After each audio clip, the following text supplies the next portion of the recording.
말씀을 함께 찾아보도록 하겠습니다. 오늘 우리가 함께 볼 말씀은 히브리서 4장 1절에서 2절의 말씀입니다. 히브리서 4장 1절에서 2절의 말씀입니다.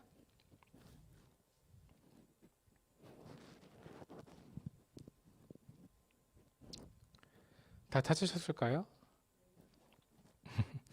네. 같이 함께 합독하도록 하겠습니다. 준비, 시작. 그러므로 우리는 두려워할지니 그의 안식에 들어갈 약속이 남아있을지라도 너희 중에는 혹 이르지 못할 자가 있을까 함이라. 그들과 같이 우리도 복음 전함을 받은 자이나 들은 바 그 말씀이 그들에게 유익하지 못한 것은 듣는 자가 믿음과 결부시키지 아니함이라. 아멘. 오늘의 본문 말씀을 가지고 누구의 품에서 쉴 것인가, 누구의 품에서 쉴 것인가 라는 제목으로 같이 은혜 나누길 원합니다.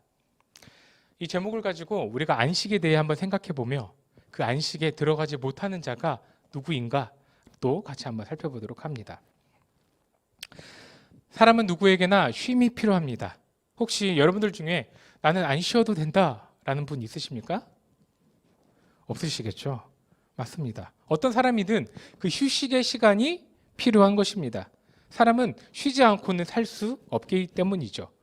사람은 하나님께서 쉼을 통해 힘을 축적하도록 만드셨습니다. 사람은 건강을 지키기 위해 또한 정서적으로 안정을 취하기 위해 쉼이 필수적인 것이죠. 여러분들은 그렇다면 쉼을 쉬실 때, 쉼의 시간을 가지실 때 어떻게 쉬십니까? 어떻게 쉬십니까? 사람마다 다르시겠죠. 어떤 분들은 맛있는 음식, 저처럼 맛있는 음식을 먹으면서 쉬기도 하고요. 또 사람마다 또 어디 밖을 돌아다니며 쉬기도 하고 또 집에 가만히 있으므로 체력이 채워지시는 사람도 있습니다. 인간의 대표적인 쉼은 바로 잠을 자는 것이죠. 모두 잠을 잘 주무시죠. 그렇죠.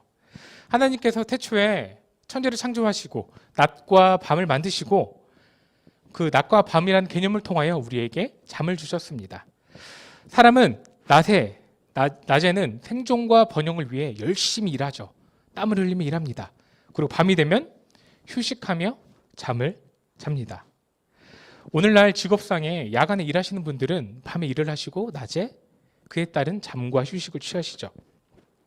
모든 사람에게는 그 쉼이 필요한 것입니다. 여기서 저희 아이들한테 퀴즈 하나 내도록 하겠습니다. 우리말에 이렇게 잠이 중요하다는 그런 문구가 있습니다. 잠은 땡땡이다 라고 보통 이야기하거든요. 잠은 땡땡이다. 혹시 우리 친구들 중에 아는 친구들이 있을까요? 잠은 땡땡이다. 잠은 땡땡이자. 보자로 시작하고 약자로 끝나는 건데 맞아요. 우리 라미 잠은 뭐죠? 에리 맞아요. 우리말에 잠은 보약이다라는 말이 있습니다. 맞췄으니까 제가 사랑을 더 드리도록 이렇게 하겠습니다. 그렇죠. 우리말에는요 잠은 보약이다. 우리 선조들은 이 잠을 잘 자는 것이 보약을 먹은 것과 같다라는 의미로 그렇게 이야기했죠. 이렇게 사람은 생리적으로 잠이 꼭 필요합니다. 쉬어야 한다는 것이죠. 잠을 자면서 낮 동안에 일했던 장기들과 근육들이 쉬면서 신체적으로 회복을 갖게 되는 것입니다. 그 기능을 회복하는 것입니다. 잠을 자야 면역력도 유지되고 성장기와 같은 우리 아이들에게는 잠을 자야 그 자는 시간 동안의 신체의 발달이 일어나게 됩니다. 잠은 육체의 쉼을 대표하는 것이죠. 그렇다고 지금 주무시면 안 됩니다. 네. 잠은 집에 가서 주무셔야 합니다. 때로는 이러한 육체적 쉼, 잠을 편하게 누리지 못할 때가 있습니다. 바로 정신적인 쉼이 이루어지지 않으면 잠을 못 잡니다. 정신적으로 쉼없이 스트레스가 너무나 강해서 스트레스가 너무 각박하게 쌓여 있을 때는 잠을 자지 못합니다. 육체적으로는 너무나 피곤해서 몸은 잠을 자고 싶은데 그 잠을 자려는 육체를 그 정신이 꽉 붙들고 있는 것이죠. 잠을 못 자도록 육체를 붙들고 있는 것입니다. 우리는 그것을 불면증이라 부릅니다. 몸이 피곤한데도 정신이 각박하여 잠이 오지 않는 것이죠. 설교를 준비하면서 이 불면증에 관하여 어떤 목사님의 이야기가 떠올랐습니다. 신대원 채플 때 어떤 목사님이 오셔서 자신의 간증을 해주셨는데 그 목사님께서 목회를 하시면서 스트레스를 너무 받으셨습니다. 그래서 그 스트레스가 너무 심해서 밤에 잠을 자지 못하는 것이죠. 밤에 잠을 자지 못하고 뜬 눈으로 밤을 계속 지새우는 것입니다. 마음이 너무 답답해서 그 목사님 표현으로 마음 한켠에 커다란 돌이, 무거운 돌이 있어서 자신을 짓누르는 것 같다고, 잠을 자려고 하면 그 돌의 짓눌림에 잠을 깬다고 얘기를 합니다. 그것이 바로 불면증이죠.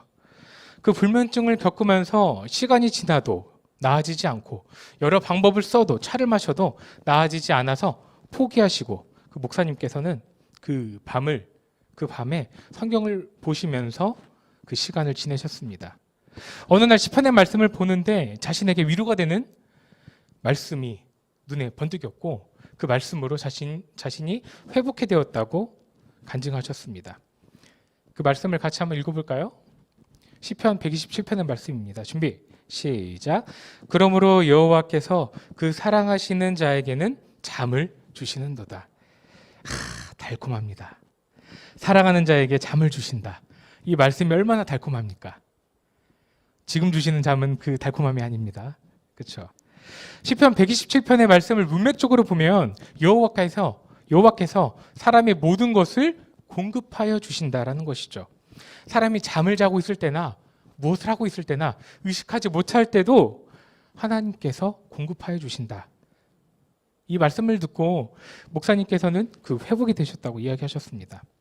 사실 엄밀히 따져보면 목사님이 겪으신 그 불면증은 육체의 쉼이 필요했던 것이 아니라 정신적인 쉼이 필요했던 것이 아니라 하나님 안에서의 쉼, 영적인 쉼이 필요했고 영적인 쉼을 누리지 못하고 계셨던 것 같습니다.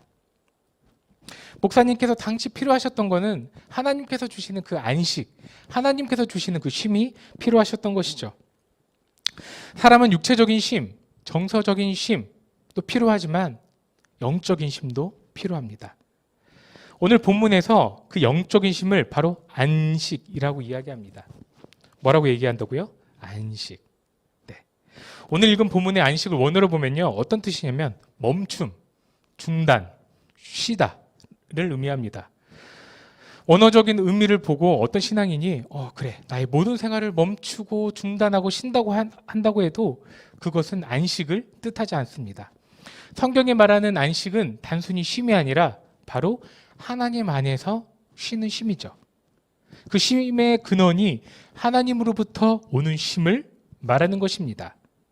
하나님이 주시는 쉼, 하나님으로부터 비롯된 그 쉼이 우리에게 안식이 되는 것이죠. 이렇게 하나님을 근원으로 하는 쉼은 바로 시간에 할애받지 않습니다. 시간에 속하지 않습니다. 여러분들 휴가라는 것이 있으시죠? 우리가 휴가를 정할 때는 기간을 정합니다.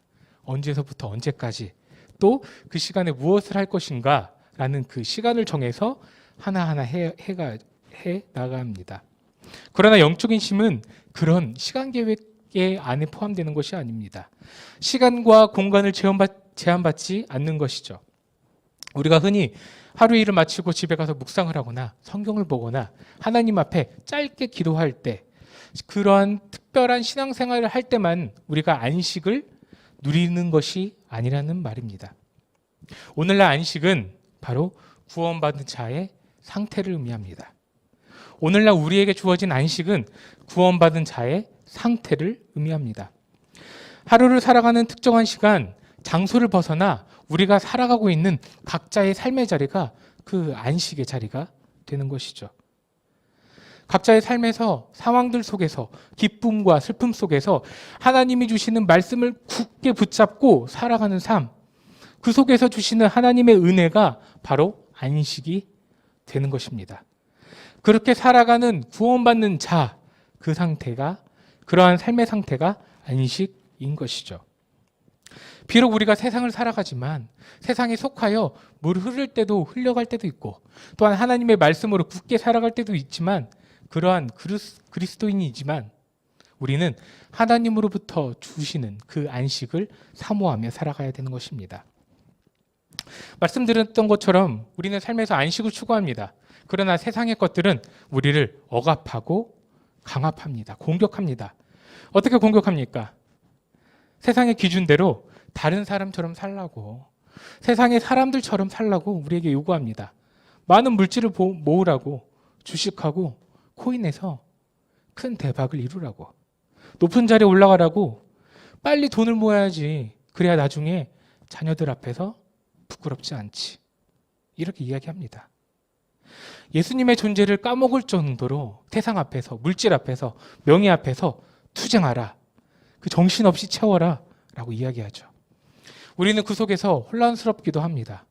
어떤 순간에는 헷갈리기도 합니다. 이것이 맞는 것인가?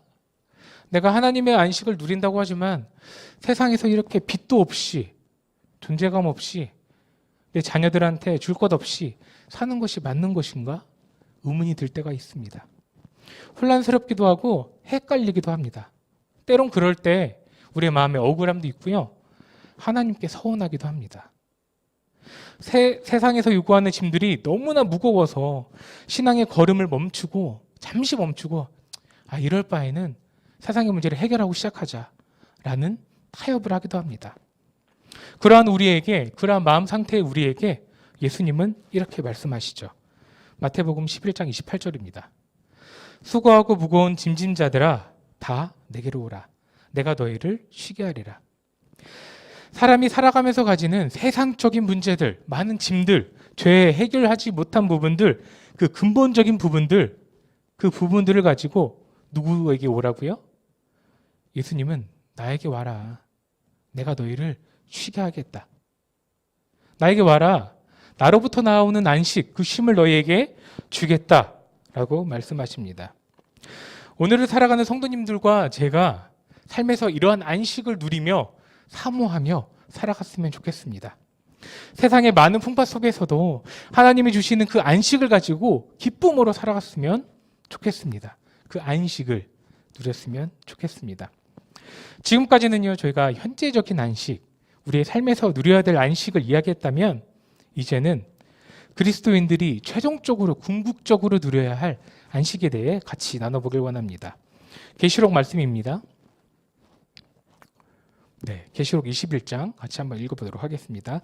내가 들으니 보좌에서 큰 음성이 나서 이르되 보라, 하나님의 장막이 사람들과 함께 있음에 하나님이 그들과 함께 계시리니 그들은 하나님의 백성이 되고 하나님은 친히 그들과 함께 계셔서 모든 눈물을 그 눈에서 닦아주시니 다시는 사망이 없고 애통하는 것이나 곡하는 것이나 아픈 것이 다시 있지 아니하리니 처음 것들이 다 지나갔음이로라.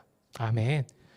계시록 21장에서 22장은요, 그리스도인들이 믿음을 온전히 지킴으로 종말 때에 누리는 안식에 대해 말합니다. 천국에서 누리는 하나님과의 안식을 말하는 것이죠. 새하늘과 새 땅에서 하나님의 나라에서 그 아버지의 집에서 하나님과 그 예수님과 얼굴을 대하면서 누리는 안식입니다. 완전한 안식이죠. 세상에서 누리는 일부적인 안식, 맛보는 안식이 아니라 하나님과 정말 친밀한 교제로 영원히 살아가는, 하나님의 눈빛을 보며 공존하는 그러한 안식입니다. 그곳에는 방금 말씀처럼 하나님의 백성들이 모여 있고 하나님이 그 속에 친히 함께하여 주십니다. 예수님을 믿는다고 핍박하는 사람들도 없고 오직 기쁨밖에 없는 곳입니다. 그러한 예수님께서 우리에게 말씀하십니다. 모든 눈물을 닦아줄게. 이곳엔 사망과 죽음도 없고 애통하는 것도 없고 슬픔도 없고 아픔도 없는 그 천국, 너와 함께 누리는 그 안식의 공간. 하나님은 그 안에서 우리와 안식하자고 말씀하시는 것이죠. 우리는 그 천국, 그 안식의 공간을 바라보며 우리 모두 믿음을 지키며 그 최종적인 안식을 같이 누리며 또한 바라며 향하여 살아가길 원합니다. 오늘의 본문 말씀으로 이제 들어가려고 합니다. 오늘의 본문 말씀은요, 그렇게 안식을 바라고 살아가는 우리들에게 큰 폭탄을 던져줍니다. 큰 충격을 던져줍니다.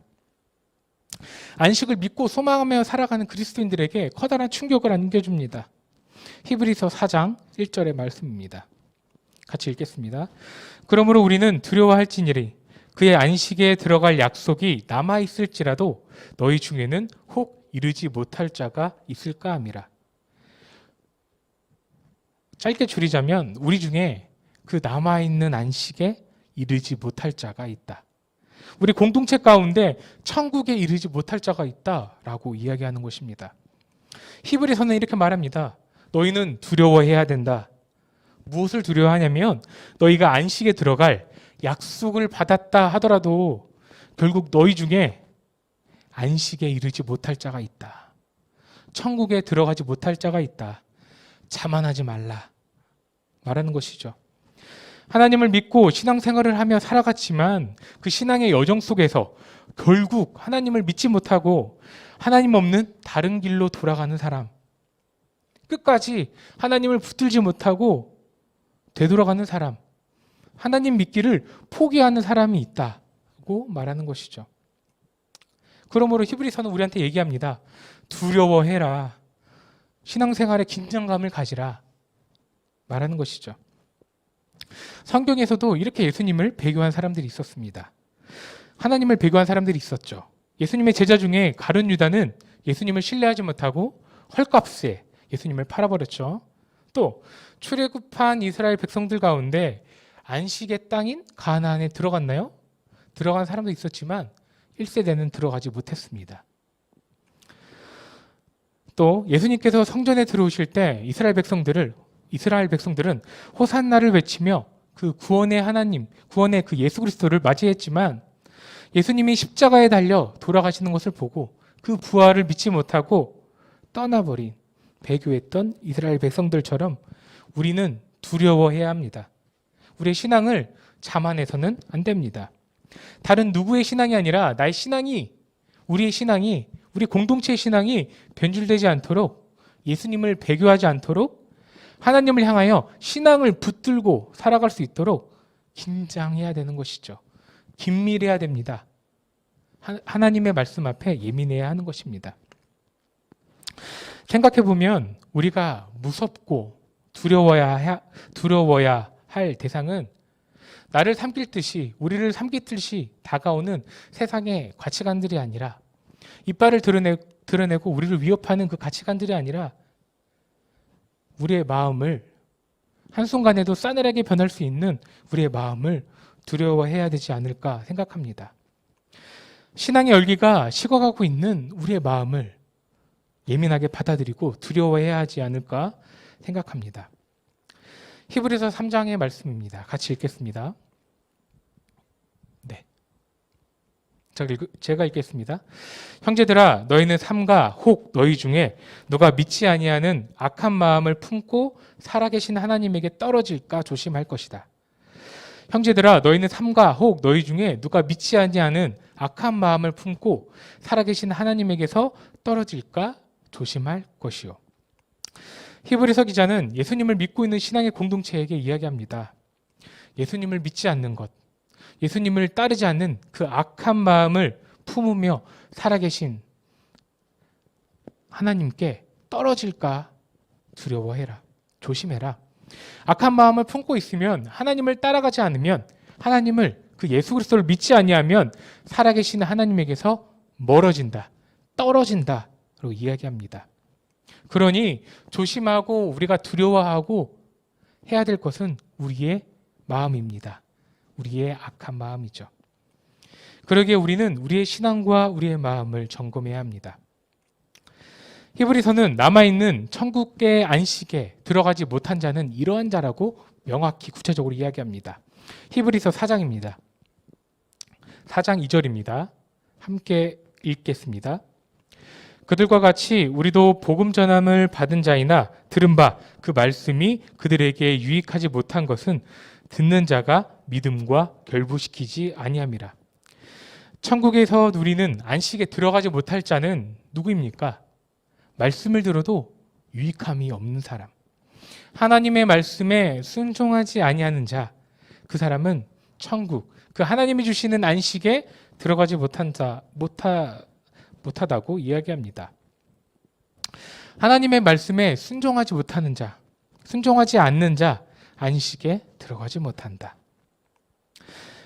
이 들어가지 못하는 사람은 우리와 동일하게 복음을 알고 성경의 말씀을 읽고 듣고 보는 자였지만 성경은 이렇게 이야기합니다. 하나님의 말씀을 자신의 믿음과 결부시키지 않았다.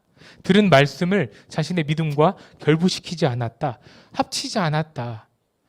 더 나아가면 믿음의 행동이 그들의 삶에서 드러나지 않았다. 그렇게 이러한 사람들은 남아있는 안식, 그 천국에서 누리는 안식을 누리지 못한다 라고 말하는 것이죠. 즉 하나님의 말씀에 순종하지 않는 자는 하나님께서 주시는 그 천국에서의 안식을 누리지 못한다. 히브리서의 3장과 4장은요, 시편 95편의 이스라엘 백성에 대한 이야기를 히브리서 기자가 다시 한번 인용한 것입니다. 하나님께서 이스라엘 백성을 출애굽시키면서 예배하기 위해 출애굽시키셨습니다. 또 내 백성을 만들기 위해 출애굽시키셨죠. 그리고 안식을 주기 위해 출애굽시키셨습니다. 바로 가나안 땅에서 누리는 안식입니다. 그리고 그 가나안 땅을 통하여 하나님께서 그 가나안 땅을 이스라엘 백성에게 주셨다고 약속도 하셨습니다. 그러나 이스라엘 백성들은요, 그 가나안 땅으로 가는 여정 중에 하나님께 불순종합니다. 물이 없어서 불평하고요, 먹을 것이 없어서 불평합니다. 하나님께서 만나와 메추라기를 1일부터 6째 날까지 아주 차고 넘치게 주셨음에도 불구하고, 그리고 말씀하시길 7일째에는 안식하고 쉬어라 라고 말씀하셨음에도 불구하고 7일째 이스라엘 백성들은 어떻게 합니까? 짐을 싸서 그 메추라기를 몇 마리라도 더 주우러 나갑니다. 욕심이 과했던 것이죠. 그 안식하라는 그 명령보다 자신의 욕심을 더 따랐습니다. 또 하나님에 대해 보여주는 그 우상을 만들기도 하고 애굽을 그리워서 이렇게 말하기도 합니다. 애굽으로 돌아가자. 여기서 죽는 것보다 애굽에서 죽는 것이 더 낫다. 이렇게 불순종하였기에 출애굽한 1세대는 가나안에 들어가지 못했습니다. 하나님의 말씀에 불순종하였기 때문에 하나님을 신뢰하지 못했기 때문에 가나안에 그 안식을 주신다는 약속을 파기된 것이죠. 하나님이 주셨던 그 말씀 또한 파기된 것입니다. 우리도 우리 삶에서 일어나는 그 불순종을 조심해야 하는 것입니다. 두려워해야 하는 것이죠. 야고보서 2장 14절의 말씀입니다. 같이 읽겠습니다. 내 형제들아, 만일 사람이 믿음이 있노라 하고 행함이 없으면 무슨 유익이 있으리요? 그 믿음이 능히 자기를 구원하겠느냐? 행함이 없는 믿음은 죽은 믿음이다 라고 야고보서는 이야기합니다. 오늘 말씀을 통해서도 이렇게 얘기합니다. 세상에도 유익이 없고 본인 스스로에게도 유익이 없다. 행함이 없는 믿음은. 구원함을 얻지도 못한다. 행함이 없는 믿음은. 하나님의 말씀을 믿는 것은 그 말씀대로 살아가는 것을 의미합니다. 하나님의 말씀을 순종하지 않는가 살펴봐야 되는 것이죠. 그리고 우리가 순종하지 않을 때는 하나님이 주시는 그 안식에 들어가지 못한다는 것을 깨달아야 합니다. 말씀을 정리합니다. 오늘의 그 말씀 중에 그 안식이라는 개념이 조금 어려우셨을 거라 생각합니다. 그럼에도 불구하고 우리는 스스로 점검해야 합니다. 나는 하나님의 말씀에 순종하고 있는가? 하나님의 말씀을 따르며 그 살아가는 발걸음 속에 하나님으로부터 나오는 그 안식을 받아 먹으며 살고 있는가? 하나님의 말씀을 따르고 있는 나는 내 아이의 신앙이 건강한가? 나의 신앙에 건강성이 있는가? 나는 오늘의 안식을 누리며 미래에 천국에서 이루어질 그 천국 소망을 향하여 살아가고 있는가? 안식의 반대말은 무엇일까요? 안식의 반대말은 무엇일까요? 영적인 심, 하나님으로부터 오는 그 안식의 반대말은 무엇일까요? 바로 불순종입니다.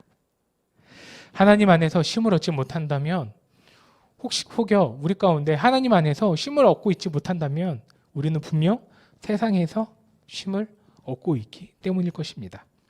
이스라엘 백성이 하나님의 말씀을 무시하고 자신의 고집을 피우며 완고했던 것처럼, 다른 유혹에 미혹되었던 것처럼, 마음을 빼앗겼던 것처럼 여러분들과 제가 하나님의 말씀을 순종함으로 예수 그리스도의 품에서 쉬었으면 좋겠습니다. 그 품으로 만족하며 살았으면 좋겠습니다.